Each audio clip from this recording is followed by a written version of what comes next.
Hey, how are you doing? Pretty good. I have trouble with the Skype. It disconnects on you a lot. Yeah. Yeah, I'm here. I hear you loud and clear. All right, Well, good. I'm doing fine. I can hear you really clear. I hate this. What I was going to say is there's something being socially engineered in our society right now, and it's probably much bigger and much more complex than whatever this true force loneliness situation is. Oh, well, for sure. You know, the idea of, first of all, I want to start, I started recording here. I guess it's recording now. It's Today's date is December 25th, 2012. It's Christmas Day. It's about 8:58 p.m. Eastern Standard Time. And what city or what state are you in, Mitchell?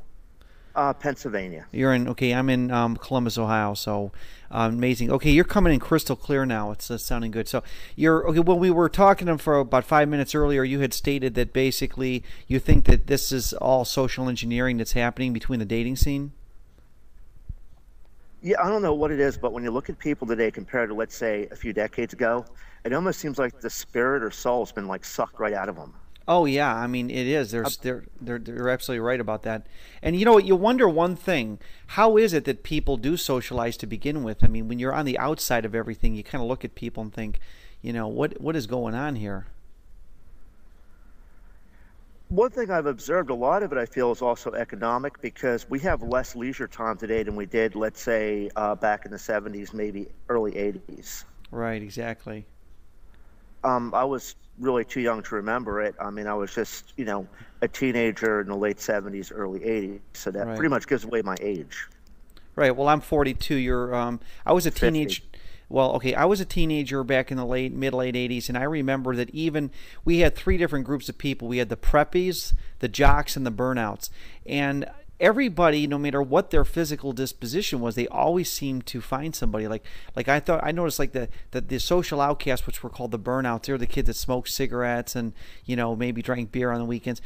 Those and maybe smoked a little weed here and there, but even like nobody was doing heavy drugs or anything like that. But I do remember that if you were not popular, you always had a girlfriend that was maybe also unpopular. In other words, there was always a way to balance things out. Now it's to the point where even the unpopular girls are so picky. But I don't even think there's a such thing as an unpopular girl anymore. In fact, one person on the Love Shy forum a couple years ago posted something to the effect. He says, "Are women just today's women just mini celebrities?" And God, I thought, oh my God, that is so true. They're like mini celebrities. I guess it has to do more of today also supply and demand. Yeah, right. That's why I said earlier when we talked a few minutes. I said that there's a drain in the dating pool because, you can get into biology on this. We had no Great War. I'm quoting Fight Club, and there's 1.05 males born to every female. I mean, there's all kinds of factors. I mean, we can get into the ultra Are you there? hyper. Yeah, yeah, I'm hearing you loud and clear. Yeah, I'm here. Can you hear me or? But it's as if, even like I was watching videos of someone like Bill, right? Even someone like that back in the 70s would have no problem getting a date. Well, he claims otherwise. I mean, his situation. I don't like to, judge people. He claims that it's always been that way, and I had to correct him on that because I personally know that it hasn't always been that way. Because I remember when I had no problem meeting girls. I wasn't the most popular, but I mean, I could find somebody. I wouldn't be dating a valedictorian or something, but it's just crazy the way things have turned out.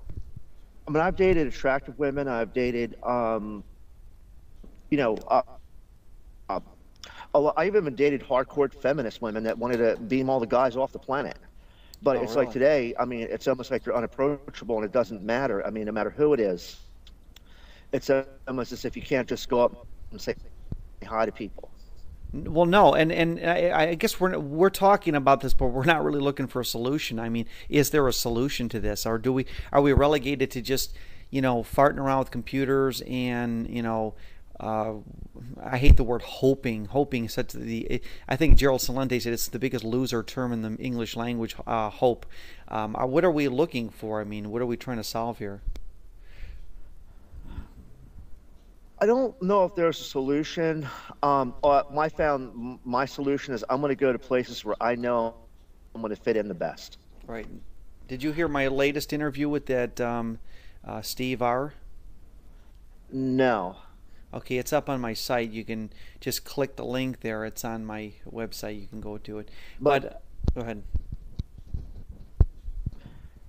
But I was just, I came across your videos because I was really interested in Winston Wu's Happier Abroad because we both lived in the same town up in Washington State where the people there were like real icy and cold. And I read an article about it.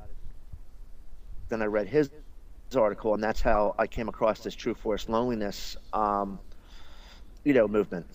Right. Well, I will say one thing about the people that emigrated to that area of Seattle. There are a lot of Norwegians, and Norwegians are not loving like Italians or Greeks. They're very cold people.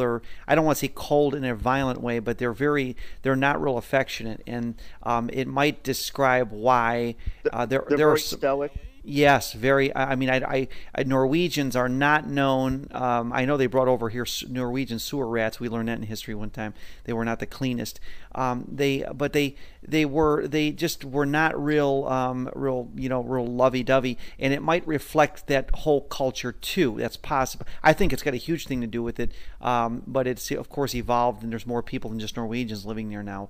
But I don't know. I mean, we are an isolated society.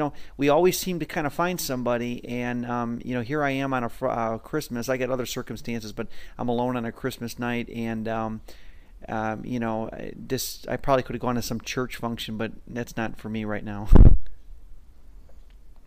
I was watching your videos, and you seem like someone who should not have a problem in the dating scene, to be quite honest with you.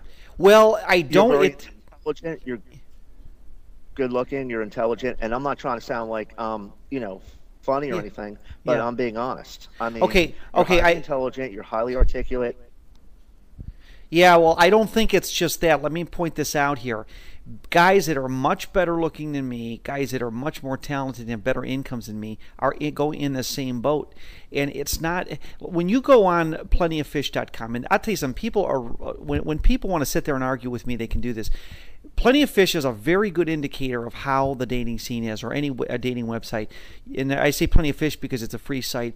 You post a personal on there, you put a fake picture of a better looking guy, you're not going to get any responses unless you respond, and still it's very limited. But if you're an average looking guy and you put a picture on there, it's like, I just talked to an attorney yesterday on the phone, and this guy has got a good business, and he told me he's so through with the dating scene online. He says it literally is. He says I've put like hundreds of responses to girls' personals out there, and he says he gets no responses. I mean, it's pretty bad. And then it's to the point where you're wondering, well, what's it got to be like to be these girls? They must be getting a lot of options in order to be so picky, I meet a lot of girls on the meetme.com, but most of them have a lot of issues, or a lot of them turn out to be bisexual. Okay, meetme or meetup.com? Meetme.com. Okay, meetme.com. Okay. It used to be my yearbook. All right, I see. Well, interestingly enough, it's, I don't know what, by the way, are you on a computer now, or are you on your phone? I'm on an iPhone right now. Okay, good. You're sounding clear. You're coming in nice and clear here. Go ahead. But I just was through a relationship I had from early spring until about now with a woman I met on my yearbook, meetme.com. She lives over on the New Jersey side. Right. And but a lot of the people that I've met, I mean, I have met a series of people on the Meet Me or my yearbook. However, a lot of them, seem to be people that had all kinds of weird issues. Right.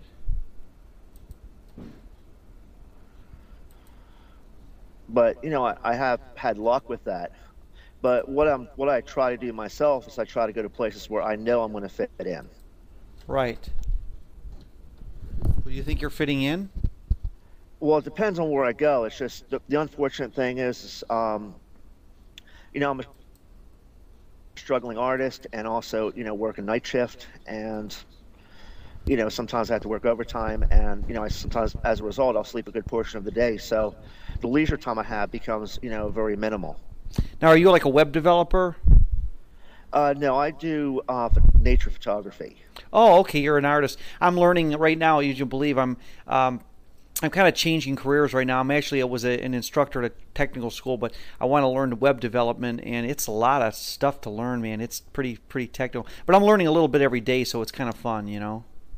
I just, really liked your videos out of the best because, you seem like you put more insight on what was really going on, why this was happening. Well, I know why it's happening, and I'd like to get some people from the MGTOW site to get on here, but I try to log into there, but they're not taking any new subscribers on there, so unfortunately I can't get on there. But what I was going to say is these interviews are going to be I'm going to start making lots of, like, maybe a couple interviews a week, and I'd have a library of these things, and then people can listen to these things in their iPhone or iPod at leisure, or in their car on their MP3 player, and then they can really educate themselves on what's going on. I've listened to most of your videos, believe it or not, on the iPhone. Oh, awesome. Great. Yeah, because if I have my phone, it's too much work to have to boot up my computer or laptop. Yeah. Everybody's doing the iPhone. You're ahead of me. I'm still using an Obama phone, but I'm real technically savvy with the other stuff. But anyways, yeah, the phenomenon I've seen now. Like, does your life seem like? Okay, let me give you a hypothetical. They say that you got to just be a man and approach lots of women. Did you ever approach women, do that experiment, and see if it works, or? Actually, I've approached women. I've gotten mixed responses. Believe it or not, I've even done it in New York. I've had anything from people giving me numbers to people telling me, I don't know you. Why the F are you talking to me? Oh, wow. Yeah, well, I can see the latter being common with today's busy woman. I'm thinking that I've been hearing that cities like New York have a better dating pool, and Washington, D.C. is not far from me. I had considered going to Washington, D.C. and checking it out. I'm not giving up on it. Like, the overseas approach is not a bad approach, but remember, to travel overseas, you still got to have some money saved, because you're not making, when you're traveling, you're not making money, you're just traveling, so you're spending money, and this money bug is probably the biggest thing that holds most of us back. Holds me back too. I mean, I met a couple women actually online that live in the UK. Right. And they even mail me Christmas gifts and all that. Oh my God, they're mailing you Christmas gifts? You go. So, but and yes, they know what I look like, and we actually did FaceTime. And but here's the thing: it's just what I've noticed is even in the UK, the women aren't as uptight as they are, here on. I would say I don't know why a lot of people are equating the UK to TFL. I know that it exists there, but I still think that they like to bang, and sex is more open. I mean, if you really wanted to go to the bar, I mean, I know there's probably sausage party bars there too, but I'm thinking that in the UK they tend to be a little bit more on the rough on the, I don't know what the word is, but they're a little bit more crass is the word. They're just not as, unless you live in London or you're sophisticated, like Oxford educated, they're generally pretty crude people. They pretty much just say what they feel, You know exactly where you stand right away. Yeah, well, like, for example, I'll tell you, this is what pisses me off, and I quit drinking beer several months ago, totally. I mean, 100% got off it. I was drinking on the weekends a lot, and I noticed something that really annoyed me about, and this is why I think just disgusts me with Americans. Americans will never admit, like, let's say they have a drinking problem, yet our alcohol is like sold off the shelves. In Britain, they just say we love our beer, we love to get drunk. I mean, they're just more forward about it. I mean, we're just more, in denial or something. I didn't mean to interrupt you, but you have to remember we live in a very rigid, puritanistic, moral authoritarianistic culture here in the States. Right, exactly. Never forget that. Right. And it doesn't hurt the people, the guys that are in the top 20%. I mean, obviously if you're in the top 20% and you're getting laid all the time or getting phone numbers, then it doesn't hurt, but it does seem to be a problem if you're not, but the question that I ask, and I've asked this question over, is how many people are going through this? Do you think it's in the millions? I think it's probably a lot more, but no one's going to admit it because it is a very taboo subject. I did this as an experiment. I would talk to some people, even other guy friends. I'm having trouble with the dating scene, and all these guys will brag, I fucked this one, I fucked that one. Yeah. I don't know if I should have said it on if you're recording. That's all right. I'm recording, but I don't give a crap. We don't censor profanity here. Go ahead. However, a lot of it was all lies. People will not admit that they're having a problem. Yeah, exactly. Well, it's like Americans won't admit they have a drinking problem. The people that I know that drink regularly at the bar, if you were to ask them at work, if by someone else, hey, do you drink every day or every 4 days a week? They wouldn't say they do because it's a denial and it's taboo. But yeah, you're right. And it's so you got Winston Wu, who's a brilliant philosopher in my opinion. I think the guy. I mean, I know I'm praising the guy too much, but he really does put the pieces together on human disconnectedness in this country. It's very, you can't really, unless you grew up with people, unless you have a close tie with, certain people, you can't really go out of that group, because if you do and you try to, befriend people, automatically people are going to think there's something wrong with you.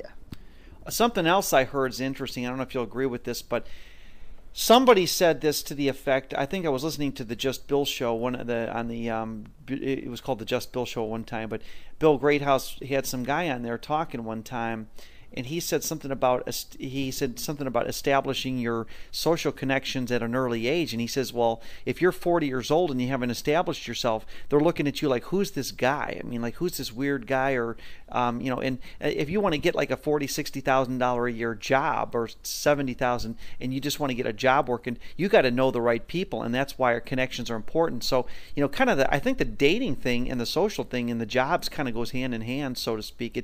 Unless you're one like if you're a really nerdy guy or a social outcast that's very good at computers, they'll take you on, but they'll do it reluctantly. Like, oh, well, we got to hire this weirdo because he's good at computers, but we really don't want to deal with him. They'll probably put you in your own little cubicle and kind of keep you isolated.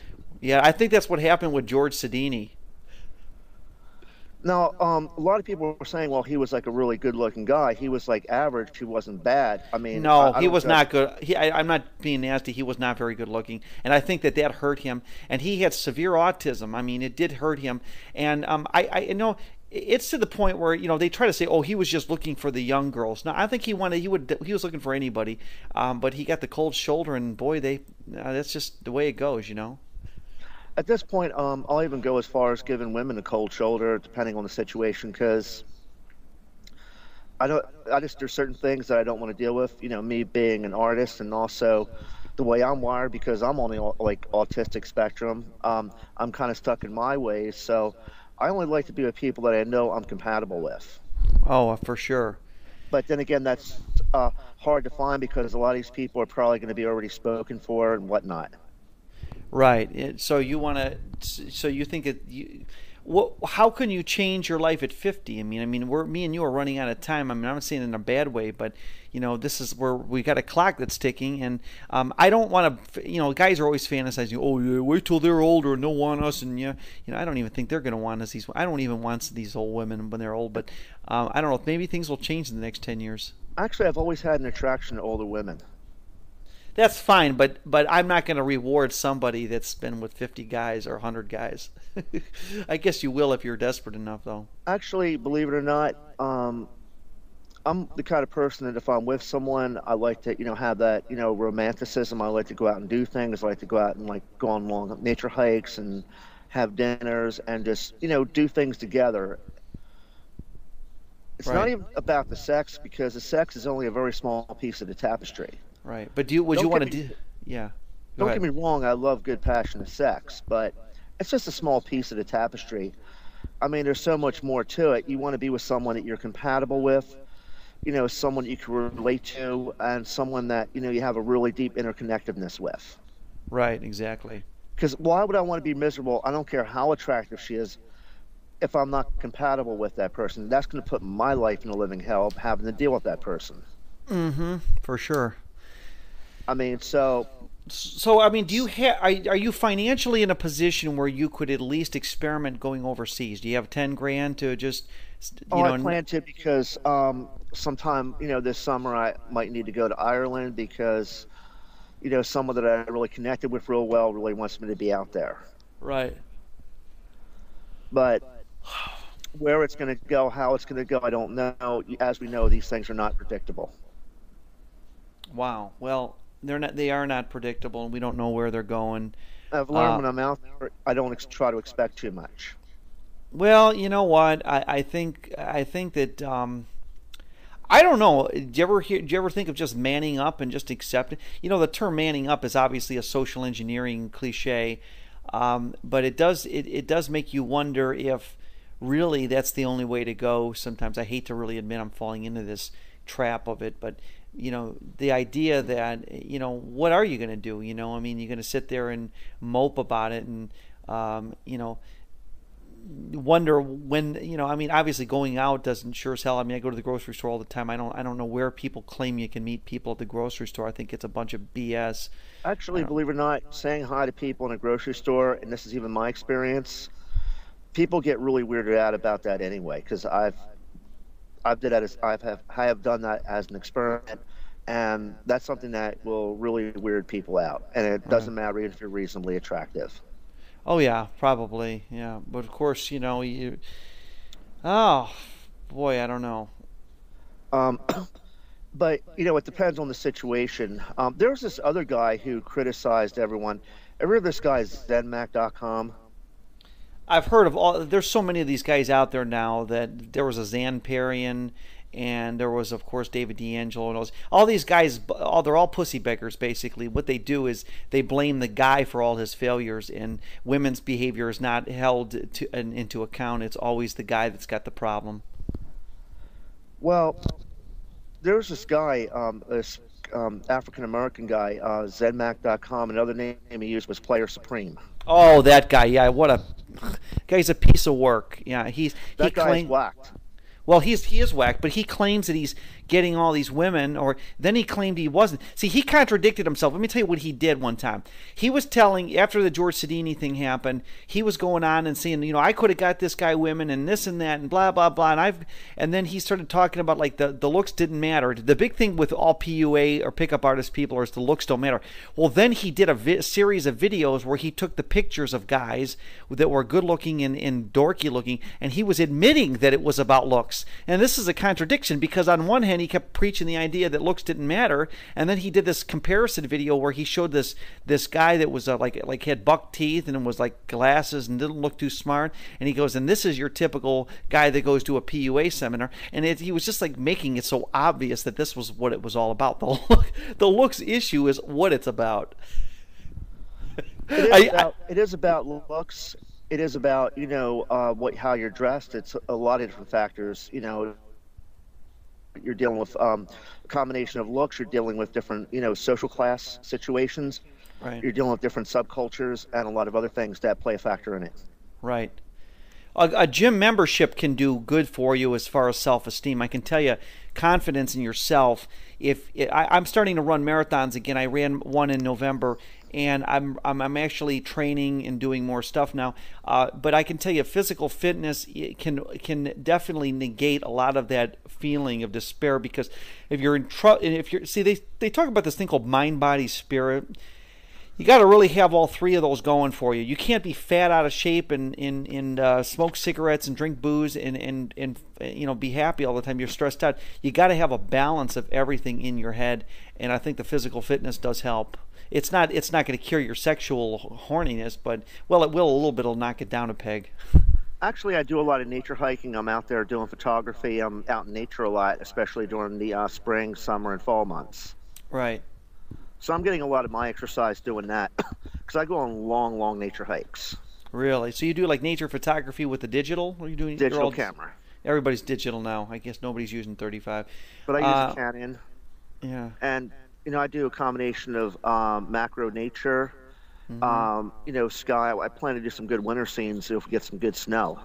All right. But awesome. What I was saying is, if it was up to me, I'm more interested in meeting someone that I know I'm compatible with. And you know what? If there are girls that, you know, told me to get lost, you know what? They probably weren't compatible, and they were doing me a big favor. Right. Well, and I'm not trying to, you know, take kind of a defensive attitude towards it. But, you know, it's the truth. I feel that, you know, if I'm around people that I know I'm compatible with, I want to be happy with that person. And I'd rather be alone than be with someone that I know I'm not compatible with. Let me ask a question. You used the term, you said earlier when we talked, you said that you had Asperger's syndrome. Why do you diagnose yourself as that? How do you know you have that? I do, but it's like very mild. Okay. Because I'm going to say that these things that are being categorized seem to be so, they're detrimental, because once you say Asperger's, you get pigeonholed into this negative category. And I just think that it's a shame that the really talented introspective people, or the very talented people, get put into these categories, and and then now they can't procreate because no woman wants them. I'll tell you, the education system as well, that's also the fault, because we were never designed to be intellectual, artistic, creative. We were basically designed to be robots to go out into the workforce. Exactly. And you want to know something? The more and more time that I spent alone, and I'm not working full time now anymore, but I'm still working part time, and I can honestly tell you, I'm learning to live on less, and I'm learning to get in touch with myself to the point where I'm telling the system, the matrix, to go fuck itself. Pardon my language, but I'm literally telling it to go fuck itself. I am so sick of this whole matrix we're living in, where we feel like we got to have all these things. Well, shit, I got lots of nice clothes, but they're not fancy Italian designers. But I'm just like, I'm really in touch with myself and in the world, and I realize that this is a big fucking game, this world. And if, like for example, let's say I was on the internet and I was watching this. This is how fucking stupid television is. They have this show on TV called The Doctors, and I just happened to see it. I was visiting somebody in town, and like they had. The topic was shopping anxiety, and they were doing their electronic or the graphic animated blow up of the brain and what happens to the serotonin level. And I'm thinking, these women, they're going out shopping, and it's like oh, this is the new topic and then like I'm watching them, they're putting lipstick on a male doctor on this like Oprah style show. I'm thinking, this is the most fucking insane stuff in the world. Like, this is what passes as normality now. I don't watch TV. I don't either. I usually don't either.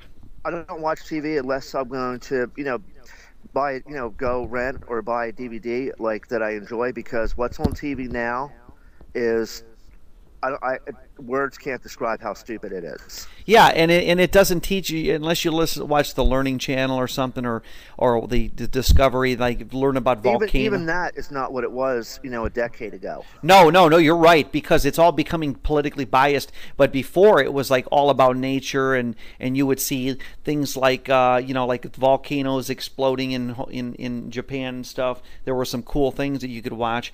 But outside of the fact that outside of the nature stuff, there's really not much to lean on anymore. It's just plain crap. I don't subscribe to the. It's Pawn Stars. I mean, why would I want to watch that? And I mean, whatever's on there is just beyond. It's like beyond stupid. These reality shows are stupid. Look at even back in the 70s and 80s, you had Little House on the Prairie. I mean, even though it was kind of corny, at least it was kind of wholesome. Yes, and a show I used to love was 8 is Enough. That was a great show growing up in the late 70s, early 80s. That was a fantastic show. Families. There was a show called Family with Chrissy McNichol. I mean, there were some really good shows that dealt with human drama. I love human drama shows, and they got really stupid toward the end. But I mean, it's like now they're just there's nothing about human. You notice that the trend today is not about human decency. It's about just getting what you can out of the world. I don't know how to explain it, but it's just almost robotic, shallow, and like I said, it seems like people's spirit was like sucked right out of them. They no longer have a spirit. It's almost like if you look into their eyes, it's almost like there's like nothing. It's almost like tombstones. Well, I don't know. I think that a lot of it has to do with the fact that probably half the people are on a Prozac or some sort of mind-altering drug. Honestly, it's got to be. I mean, I don't know what else to describe the fact that you've got all these people out there just totally, it's just insane. It really is not my thing, And another thing I've also noticed, like if you watch, okay, here's another thing about men. If you look at how men looked in the shows, like let's say back in the 60s, 70s, or even the 80s, where, okay, you're still good looking, you're still attractive, but there's kind of a ruggedness to you. Right. Not where like guys are all tooled out and to the point where they don't even look real. Right. Well, I tell you something. If there's any industry that has really done this, is the porn industry. I remember, I was a kid. I did used to watch some porn in the '80s. I was a teenager. I knew some guy that had a bunch of them, and I rented them off him. He had a video store, and or actually, I did. There was a video store in town. You could rent them, and as long as you're 18, you can get them. But I watched a few of them. You know, I remember back in the '80s, the male porn stars did not really, they looked like just like normal, they just looked like normal buffoony guys. But then all of a sudden, like the late 90s and the 2000s came along, and all the male porn stars are these real belligerent assholes. Like they're punching the woman in the ass, and they got these tattoos, and their muscles are pumped up with steroids. I mean, and they're almost creating this. Now this is just me saying this, but when you look at modern porn today, which is the reason I won't watch it. They're almost saying to you, hey, fuck you, you're not ever going to get this because you can't be you have to be a big asshole like this guy in order to get this. And it's like where, like, back in the 80s, you had guys like Ron Jeremy and, Joey Salvero, which were two big porn stars. And they were like buffoons. They were kind of dorky kind of buffoons, but they were funny. And of course, there was more of a storyline. But these guys are like, they're insane now. These porn stars, it's almost gotten to the point where even the porn industry has amped it up to the level of sticking it right in your face and saying, "Fuck you, you ain't getting this." I think that's done for a reason as well, for some kind of social engineering, because we not Yes. only is it not only is the sex that we want, but we want that woman because we want to be loved, we want to be nurtured as well too. Well, what they're doing, though, and you'll see this trend with porn, is that the guys are all these real assholes. Like, yeah, fuck you, come on, yeah, you fucking cunt. And then they're like, they got these arms that are pumped up, and they're not natural. There's no way that these guys have the discipline to work out regularly with weights without steroids. Kind of like your typical cops with these pumped up arms. It's all steroids. And these guys, in the more steroids you use, the more insane your brain gets. I mean, the people that use steroids, they mentally go insane. They really do. And so what happens is you see these modern day porns, there's no even real storyline to them now, and the guys are punching the woman and grabbing them and doing all this goofy, and then they're letting you know that this is the way sex is today, and you are never going to have this because you don't fit the role of this asshole. And so now they've even, like, it's like they're pricing porn out of the market for the average person, that you can't even get a woman at all because you don't meet up to these standards, you know. Well, you know what? If I don't meet up to her standards, then I don't need her. I mean, that's my attitude at this point. Like I said, I'm not going to be in a situation that I'm going to be stuck with and I'm not happy with. Right. I mean, that's another way of looking at it. Now, if by chance I'm getting to the point, if I don't meet someone, I mean, I just had a relationship that I had over the summer that kind of went south on me. I mean, we're still good friends, and she happens to be moving to California next week. Yeah. But, and it's not like, even the sex, that's not everything to me. I mean, because we did a lot of things. We went on long nature hikes, but there was a lot of other things that were going on too. Well, I don't think the sex is everything, no, but I think that if you're deluding yourself, I think that the sex is used to control people. I mean, there's no doubt that this thing is being used. But I'm not, see, the thing that what I love about MGTOW, MGTOW, is that they are literally just saying, screw the system. And what they're doing is they're going out there and they're just saying that I'm not going to participate in any of this crap. Now, I'm not going to the bars, which is a ripoff big time. I'm not going out to the malls. I'm not going out and buying girls Valentine's Day gifts. I mean, I don't know how much more of a rebel I can be. I'm going my own way. I'm not going to play that game with the marriage, divorce, alimony, child support. I mean, my God, it's like the system is designed to go down this path. I was married about 5 years ago. I was divorced. I've been divorced for about 5 years. Mm-hmm. My ex-wife, she was reasonably attractive. She ended up leaving me for some ugly tweaker dude. Tweaker? What's a tweaker dude? Speed freak. Oh, okay. Well, he probably had access to some good drugs. But, she left me for someone that was so grotesquely ugly. I can't even understand how, she can stand the guy even touching her. Well, you're not the typical TFLer then because you had somebody in your life. I mean, well, sometimes there's different degrees of TFL, but or true force loneliness. But I'm thinking that you had somebody in your life that at least was willing to accept you for who you were. How long were you married? We were married for about 4 years. Okay, so how'd you meet? Believe it or not, it's a strange thing. I was coming from San Francisco, and I was taking a Greyhound, and the Greyhound broke down, and she was on the Greyhound when it broke down, and that's how we met. Wow, talk about serendipity. But, she ended up, leaving me for a tweaker dude. Mm-hmm. Right.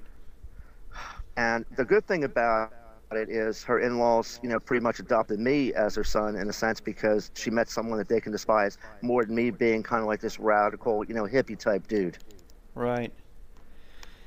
Oh, well, I mean, we're living in different times. You're lucky you're not in your early 20s. I'd say that things are really tough for these guys. I mean, I'm hearing guys from all different age groups. You got to experience the other side. I don't know. I think that I'm thinking that there's something to say about the MGT. Do you consider yourself MGTOW, or you really would like to find somebody? I guess I would like to find, someone that I'm compatible with. But you know what? At this point, I'm getting to the point where if I don't, then it wasn't in the cards. Right. I'm leaning more toward MGTOW because the more I read about the marriage thing and the fact that there's no advantage to being in a marriage, I don't see the point why anybody would want to participate in it at this point. But to leave me, leave me for something like that. I mean, like, it's not even a matter of bad boy. I mean, some of these women will go for people that are like real pieces of shit. A bad boy is someone who might sit by the Delaware River, maybe have a motorcycle or drive a souped up car and smoke a fat one. Right. I mean, that's a bad boy. These people that they're into are total pieces of shit. Okay, so a bad boy and a piece of shit are two different things in your book, exactly. Right? Oh, I agree. Yeah. I would be pretty much in a sense bad boy. I'm nonconformist. I beat to a different drummer. Right. And yeah, at different points I do connect with different people. I'm not going to lie about that. But yeah, sometimes it can be a lonely road. Sometimes I do go through stretches in life where people don't want to be bothered. Right. I think that's true, and I think that you've got to make up your mind what you want to do. Now, do you have a strategy? What's your strategy? Other than maybe be somebody that might want to go on out and try to meet people. I mean, are you just pretty much done with this? Actually, I wouldn't say I'm done. If someone comes along, that would be great. However, here's the thing. I'm not going to, waste all my energy going into places that I know I'm not compatible with. Ah, I see. Makes sense. I mean, I'm not going to waste my energy. I'm not going to, the whole idea, and you know what, also, in a sense, I'm not trying to talk like a PUA, but confidence does help. And a lot of us, we've been crushed. A lot of guys have been crushed so bad that we have a lot of deeply rooted, baggage. And unfortunately, people can pick that up. Well, I want to say that I agree with that, but I have been at a worse time than that in my early 20s, mid-20s. I've been emotionally crushed in other issues that I don't want to get into right now. And I can tell you, when a woman likes you, you would be surprised at what they will do to get into your zone. And what I'm saying is, if a girl really likes you and you're feeling your worst, if they really think you're cute and attractive, they will just, oh, honey, I mean, they'll put their hands on your hands, and they might inadvertently bump their boob into you and stuff, which is so obvious that they like you. I used to play the dumb kind of doofus where I would pretend like I didn't know what the girl was after, but I knew she liked me. I would say that, I don't know, being confident, I mean, what is the definition of that? Because if you're ugly, what do you call that being confident? Because if you come across as confident, you're just going to be considered an arrogant, ugly asshole. So That's I don't. About it. Well, but I'm saying that the idea that women are looking for this confidence is crap because if you're ugly and unattractive and you appear to be so-called confident, you're just going to be seen as an ugly jerk, and they're not going to want you anyways. But if you're Exactly. So I don't I think that the looks issue has more to do with this than anything else. Anybody that sits there and says looks don't matter is out of their off their rocker. They matter in every height matters, looks matter. If you're a tall, good-looking guy, it's very unlikely you will struggle in life unless you get into drugs or something, you know. I mean, believe it or not, I'm not that tall. I mean, I'm in good shape and everything. I'm not that tall. I have really good, strong, all-American facial features and all that, and I'm bald. Right, right. Well, smart And that you're yeah.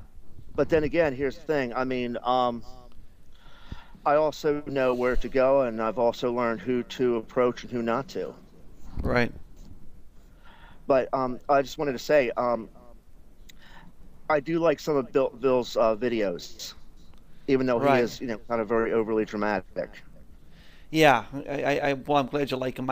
He doesn't do as many of the good ones, and he loops a lot of the same ideas over and over again. I think, some of the things we already know. He'll say the term "people in today's society." People. Well, I know people in today's society. How many times you got to tell me that?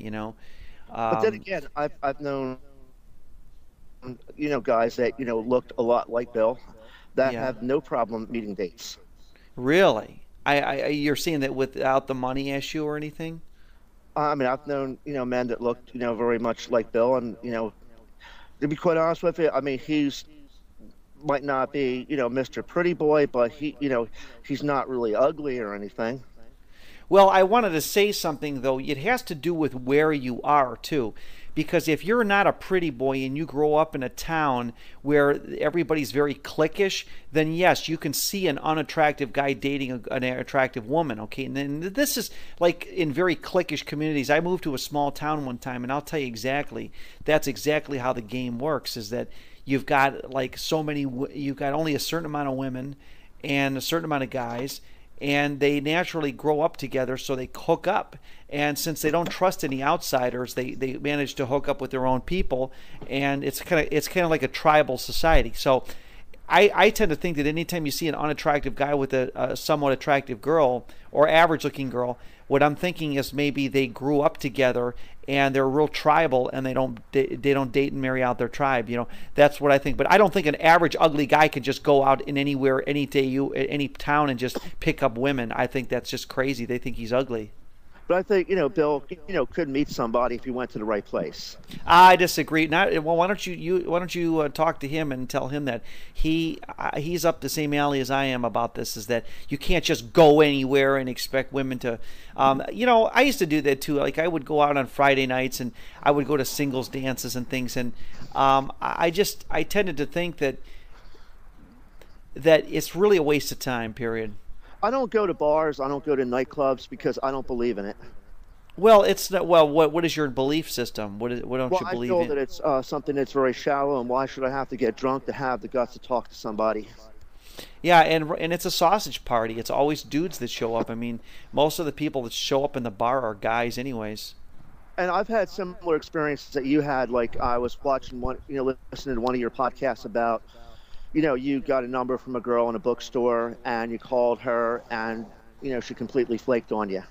Oh, yeah, that was one where she said, "Don't ever fucking call me," and it was weird that she, well, it's okay. Well, why did you give me your number? Well, maybe she did it at the spur of the moment, but I should have realized at some point that if she wanted to talk to me the first time, she would have called me back. There's one good thing about, even though where I live in the East Coast, it's very brash and, kind of has a roughness, because I live, about 70 miles south of New York. I'm right outside of Philadelphia. I heard Philadelphia's got a crappy dating scene, too. But here's the thing. Because, I grew up here, I seem to, connect well with people to a point. Right. But it all depends on where you go. I mean, Philadelphia is a weird place where Philadelphia could be very cliquey. Right, exactly. Oh, it's very cliquey. Philadelphia is extremely cliquey. Unless you're a part of, like, I know they have a very big Jewish community in Philadelphia. Maybe if you were Jewish, you could. Are you Jewish or? I'm Jewish, and you know what? I totally do not connect with my own people at all. Okay, okay. So then you are Jewish. Okay, I saw your name and it did look like a Jewish name. So you don't connect with Jewish people. Is it because you're atheist, or you don't really? Because a lot of Jewish people don't even lean toward religion. The reason why is a lot of the women that are in a lot of Jewish women tend to be some of your most pickiest. Oh yeah, they're the first to marry a Gentile if he's good looking and he's got money. Like these Japs are. I don't know I mean, words can't really describe it. They're very picky, very intolerant, very judgmental, even very toward shallow. Even toward their fellow Jews, right? Exactly. Can I say something? This is a very interesting thing. Jewish people have been like the more educated ones have been talking about the intermarriage is destroying their culture. But I know the guys do it too. But women are the epitome of the reason why men have to be in charge of the reproduction, because women are the first women to go out there and intermarry outside other races. I mean, as far as like. They're the quickest to because of hypergamy. Let's say you grow up in an Italian community and everybody's Italian, but say the girl that's living in the community decides, oh well, I can marry some wealthy Irish guy or Jewish guy. Well, what's she going to do? She's going to marry the wealthy Irish or Jewish guy. Women tend to be, because of their hypergamy, they're the first to chase after whatever they can get with financially. You know what I'm saying? Right. So it's not going to matter about, their culture. It's going to matter about, financial and status instead. Right. And so here's the thing. Jewish people people stereotype that they all got money, which is not true. They don't all have money. And so if you're a nice Jewish boy and you're making $50,000 a year, or less, and you want to find a nice Jewish girl, you better join a Hasidic Jewish community, because you ain't going to get one. I mean, I'm sorry. I don't know too many Jewish girls marrying Jewish guys that make $40,000 a year. The type of women that I'm most attracted to, it's not a matter of whether they're Jewish or Gentile or whatever, right? I'm more attracted to women that tend to be other artsy type women that tend to have more of a beatnik type edge to them.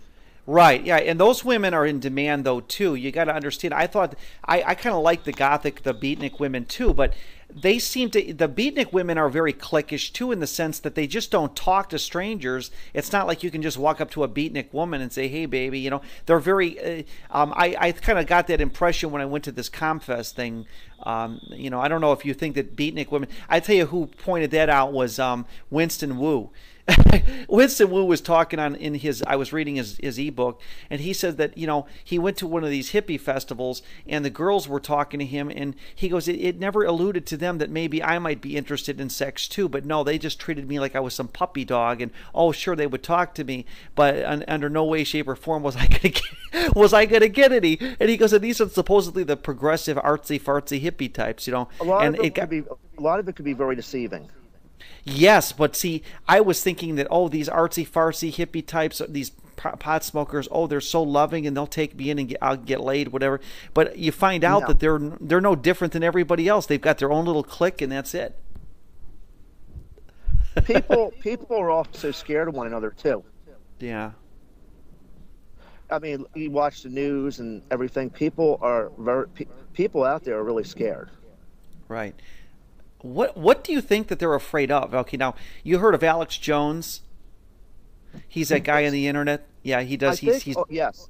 A lot of people are afraid of crime. You read the statistics as far as like the rapes and all the abductions and the Ted Bundys and all the things. Right.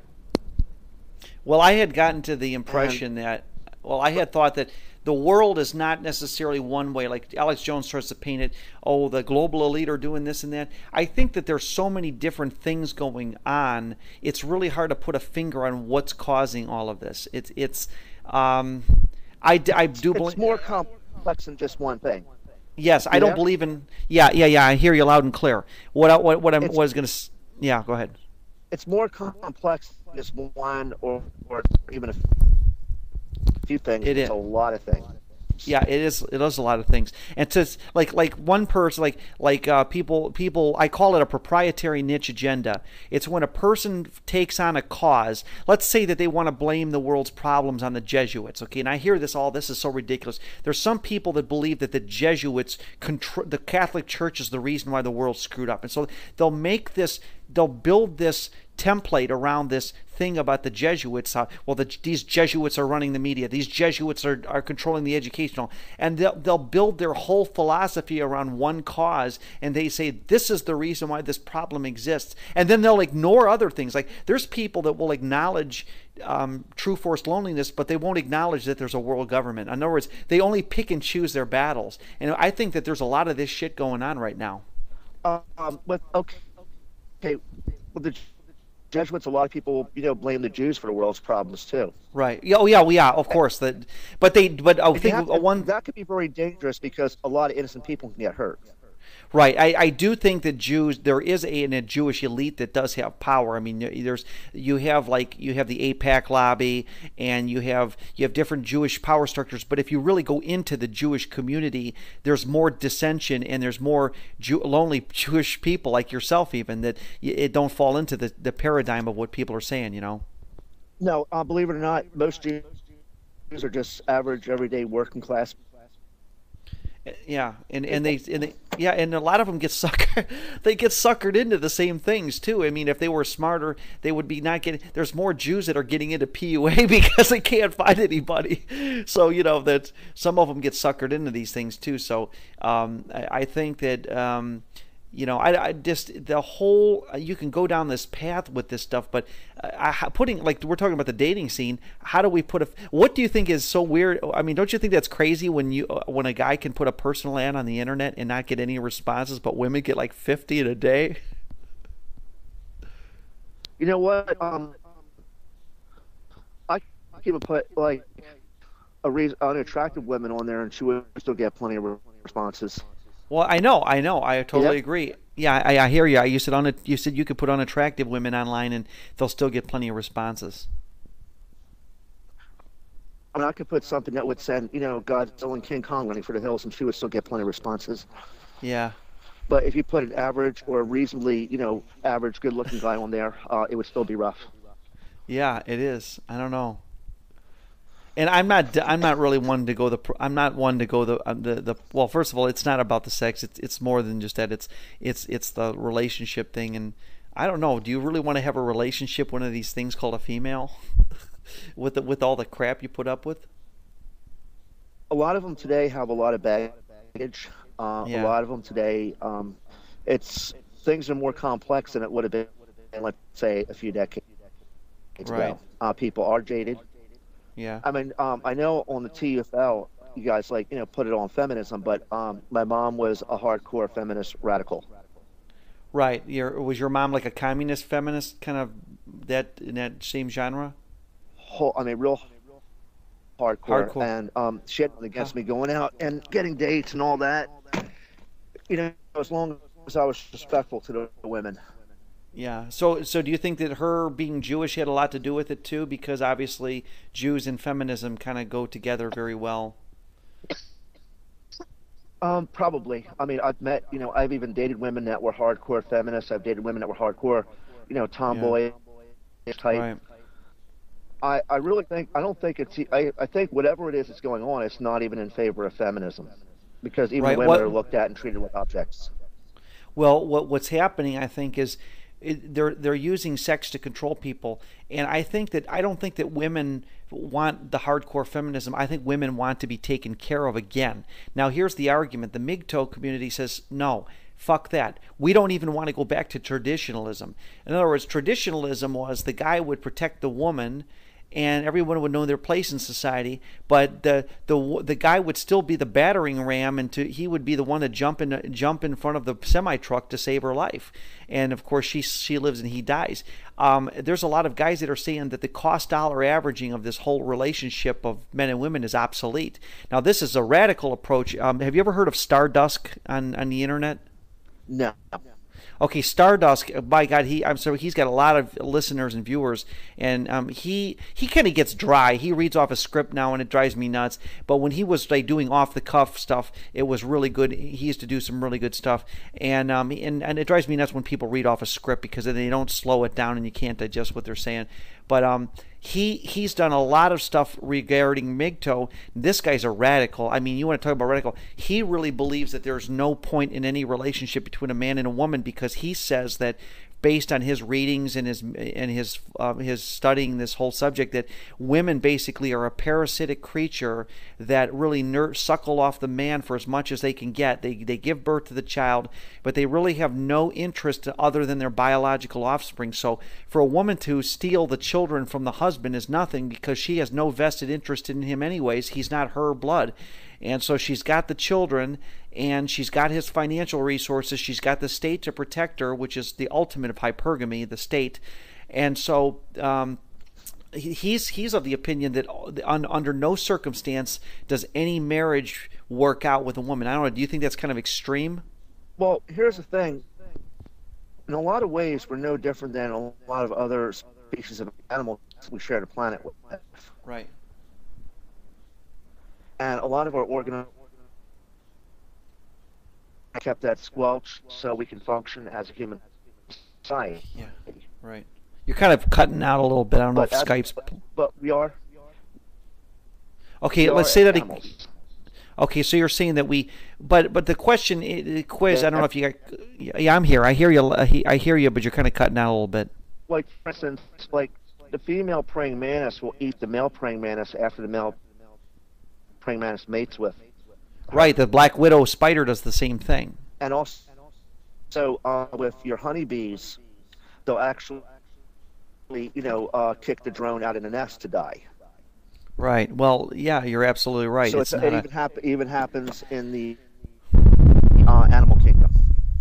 It does happen in the animal kingdom, and it's a sad situation. But what it's sad to say is that, okay, we have this situation that Stardust is talking about, showing that, in his opinion, he doesn't believe that any relationship between a man and a woman has any logical credibility to it, because when a man is with a woman, all it really is a business relationship, and or for the woman, and once she can get what she can out of it, she's done. Now, I find it hard to believe, only because there are people married for 75 years, and then I'd have to say, well, what is a reason for that? And his reason is, well, not all women are like that. He doesn't like that expression, but there's got to be something that's doing this. Could it possibly be that maybe this is the argument I'm in here? Have a good holiday. I'm at work right now. The question that I raise is this: could it be that the modes are outdated? Because, I mean, this is the thing I wanted to say. If women are given free reign, is it natural to say that they will go the route that they've gone today? So in other words, most people think that what we have today is women's feminism today is what it really is women's biological nature unleashed to the human race. And it makes sense now, because they have no restrictions now, and they're just banging everything they can get their hands on. I guess it all depends on the different situations as well, too. Okay. It also depends on how people were raised. Right, it does. Upbringing, and a lot of people are being raised by electronic devices instead of by actual parents. Right. Right now, the TV, the computer is their mommy and daddy. Mm-hmm. Are you still there? Yeah, I'm here. I hear you. I'm listening. You know what? No, unfortunately, people today are not friendly. People today are very judgmental. And it's just people in general. So we really have no solution to this then, right. do we? It's just people in general right now. And a lot of it is economically based. You have to remember, a couple decades ago, we had a really good industrial economy with unions, and we had a job market that was conducive to the average everyday American working person. Right. And today, our economy is really bad. Right. And, well, I mean, you're saying that this. Do you think that hypergamy? This is the issue that they talk about, though. Hypergamy. Hypergamy is only wanting to marry up the scale, which is what you're talking about. Jewish American princesses being like this. Could it be that hypergamy is one of the major factors in if a woman out earns a man by double his income? Does she want anything to do with him? I guess it all depends, on the situation. Here's another factor we have right now. You have to remember, we are all under a lot of stress. Well, I'm choosing not to be, but you're right. Generally speaking, you're right. All of us, like you and I, probably think more in a kind of beatnik kind of way. Right. I'm not letting it stress me because I know it's all a big template by the New World Order to get us to go crazy. A lot of people are under so much stress, and that alone is, not going to be good for relationships. No. I mean, that alone, it doesn't take a lot to destroy a relationship. All it takes is a few little stressful events or a few little, hard knocks or a few little crises, and that's all it takes. And it's nobody's fault. Right. So you think that the stress level is probably enough to make you a turn off to a woman? Or women turn off to us, or enough to destroy relationships in itself. Right. Well, money is a stress factor right there. Winston Wu, mentioned that, relationships here in the States fleet real easy. Right. Well, they do. For sure. We are under so much stress. We have so much expected of us. We're actually constrained and forced to try to fit in, because if we don't, it could, cost us, our job. It can cost us, a lot. Right. It cause us to become completely economically and socially marginalized. Mm-hmm. But I think that it hurts the most when you're a guy and it's being women the one marginalizing you, because men have nobody to turn to. Let's face the fact. We can't cry to our fellow guys. I mean, we don't have any cliques. Women at least have their little cry sessions. Men don't connect at any level other than the battlefield. I heard one guy leaving a note on one of the forums. He said something to the effect that the only way men really connect emotionally is when they're fighting a war on the same battlefield. And then, yes, they're soldiers in the army. They love their country, whatever. But beyond that, they're always competing with each other. And we live in a very competitive society here in the United States. Right. You have to remember, our society is very competitive, and because we are a capitalistic society, we're very competitive, and also because there's less women even with our age bracket, it's more competitive. Oh, tell me about it. Yeah. It's a supply and demand. I mean, is there a way out of it? I don't know. All we can do is hope for the best and do what we can do, and basically, know where to go, and know where we're going to fit in. Yeah, but now economically, you're on the better end of the scale. You doing pretty good in your job? Actually, I'm doing okay, but you know what? Right. I'm not going to put economics, because anyone could lose a job just like that today. I see what you're saying. Yeah, I've been down that road. I know exactly what you're talking about. It's almost like, that's why I prefer to work jobs that I'm more by myself with less people, because the less people we have around, the less drama, the less likely you're going to find yourself in some kind of jam. Right. Wow, interesting. And another thing I wanted to say, another thing I also wanted to say about disabilities like Asperger's, dyslexia, or attention deficit disorder is, if you're a male, you're more likely going to be pulled out in the mainstream and isolated into special classes as you're growing up. Well, a girl with Asperger's doesn't have any problem. I mean, it's like I saw a girl with Asperger's a couple years ago on YouTube, and she's talking about it, and she had it. Very rarely women have it, but she had it, and she had a normal boyfriend or whatever, and I'm thinking, well, man, that's weird. And then I thought, well, no, it's not weird, because she was an attractive woman, but there's plenty of guys that are willing to do. I'm telling you, the competition is fierce. Oh, some observation I want to, before we get off here, because I don't want to lose my focus on here. Have you ever, I don't know if you've ever studied the sociological trend of like young, when I've seen young girls that are very popular and very like good students in college, did you ever notice that those girls that are like virgins always seem to get married like super fast? Like there's almost like if a girl's 22 years old and she's not been like a real ditz brain and she's like got a good family, these girls get swept up so fast that there's like no time to catch these girls. I mean, they're like swept up at age 22, they're already married. Yes, and I personally think that's too young to get married. Well, it is, but I've noticed that trend because there's so many girls, like I knew girls from my neighborhood that fell into the good girl class, and every one of them found a husband that not only married them but made good money. And there's something going on that maybe the guys instinctively excuse me, are I maybe think instinct. I maybe instinctively what's happening is on an instinctual level the guy says my opportunity is very slim that I got to get it now, and they make their move early. you know what? I really think we believe that because, like I said, like when I was growing up, like if one relationship didn't work out, another one would. Right.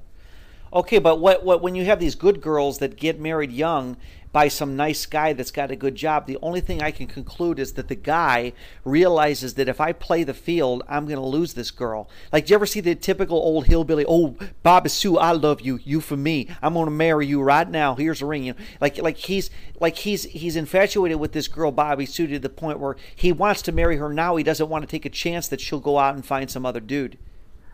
Yes. So what I'm thinking is a lot of these good girls out there, there's no, if you're a nice girl and you're average to decent looking, you're almost shoo-in to not only find a husband but find a guy that makes good money. Absolutely. I mean, they're a rarity. Number one, they're less likely going to have baggage. They're going to be more down to earth. They're going to be more nurturing, and they're going to be more what the average decent guy is going to want. And what do you think about a girl that's been with 50, 60 guys? She comes into your life. Can you look at her sexual past and ignore it? The problem is to be quite honest with you, and it is. It could also be it could also be scary because you know what? Even wearing protection, it's not going to protect you from serious STDs.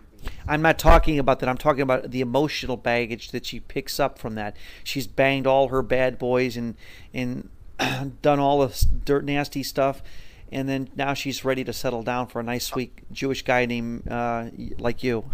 Well, here's the thing. Someone like that is probably going to have a lot of baggage. Someone like that is going to be jaded, and someone like that is also more likely going to play a lot of different head games. Yeah. Oh, no doubt about it. Because at 50 years old, you got 50-year-old women that are acting like teenagers. You know, I've even seen women in their 60s that can still, like you would say, whore themselves up. Oh, for sure. And they're all looking like these cougars. But, you know, it goes to show you the sexual desperation of the young guys today. It's insane. But you know what? There's guys that will go for a woman in her early 60s that's attractive. Oh, I know. Tell me about it. I know that. But not me, though. I won't. I definitely don't go that far. But, you know, someone who's been with a lot of different people and has a lot of baggage, all I can tell you is, you know, someone like that is more likely going to play, you know, more emotional mind games with you, and it's not going to be a good thing. Right. Wow, Mitchell. So I guess this is about where the rubber meets. I mean, do you want to make anything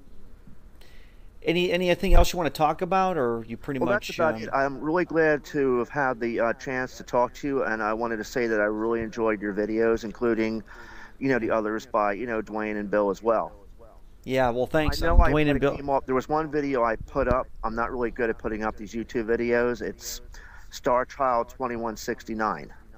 Oh, Star Child 2169. Okay, and what is it about? And I was saying it had nothing to do with feminism. It had to do more with the economy and all that.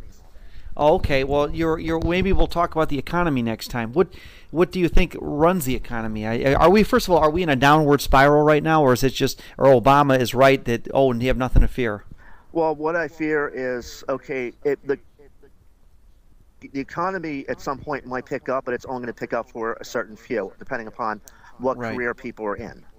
Right. Like back in the 90s, it was a high-tech industry. Back in the 80s, it was, you know, consulting. And right. in the 80s, every Tom, Dick, Harry, his brother and mother wanted to be a lawyer. Right, exactly. And that's the reason why with these harassment things, that's why it's so prevalent right now, is because you have a lot of desperate lawyers out there. Right.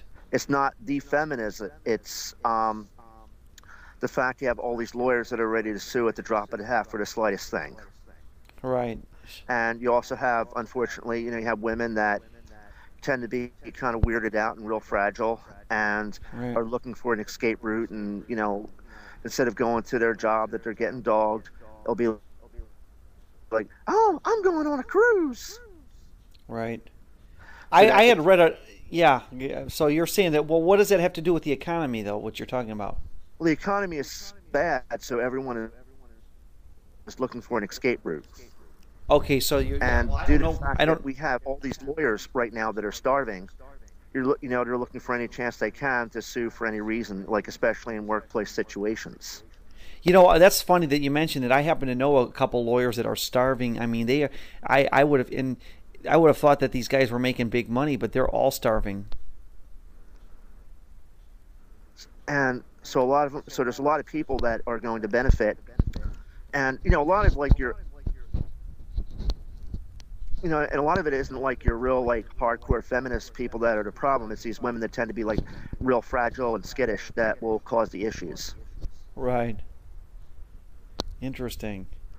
Like, because I've even dated people that were more on that feminist spectrum, and they didn't really care how crude I talked, and they talk crude, and they can crude talk me, and do circles around me as far as how crude I can talk. Well, let me ask you a question. Have you been with a woman since you broke up with your wife? A couple here and there. So it's been kind of limited. I mean, I've had different relationships, but it has been limited. I mean, at least I have had something, but it's easier said than done. Boy, I hear you. Doesn't sound like it's a lot of fun you're having. But you know what? Oh, at this point, like if I meet someone, I do. If not,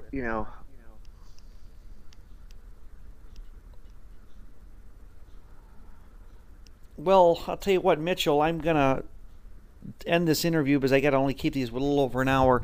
But let's see. You're Mitchell. I guess I'm gonna just have it posted up on my site, and then you can download it and listen to it. Okay. Okay, but at any rate, I just hope you really enjoyed our conversation and our I got a lot out of it. I liked your perspective on things, and people can always learn from different things. And I'm glad you appreciated the work I've done, and Winston does. I did an interview. It's up on my site right now, and you should be able to get to it. So, all right, you have a good day. And today's date. Before you go, yeah. I also wanted to say I would actually love to have a conference with Bill and Dwayne too. It'd be kind of interesting. Well, Dwayne and him are not together. They're not like cohort or partners in crime anymore. But they might be able to work that out. You might be able to get Dwayne by himself. I don't know. I haven't heard from him either. But I'll post. Like a lot of these, quite honest with you, I think a lot of these trolls are kind of whacked, and they're also in denial. Well, you know what I told Bill one time? I says most of the people that are attacking TFL are TFLers themselves, and they feel like they're better than these other people. They don't want to admit that they're suffering the same thing that we're fighting up against. I mean, I did make a video that might have seemed like I was trolling in a sense, but I did explain that it is rough out there. Yeah. Okay. And I did explain that it's rough. People are scared, and it's understandable that it's rough. Yeah, it is. It is rough out there. Okay. Well, today's date is December 25th, 2012. It's Christmas 2012, and thanks a lot, Mitchell, and you have a great day. Have a good rest of your Christmas. Thank you. Bye-bye.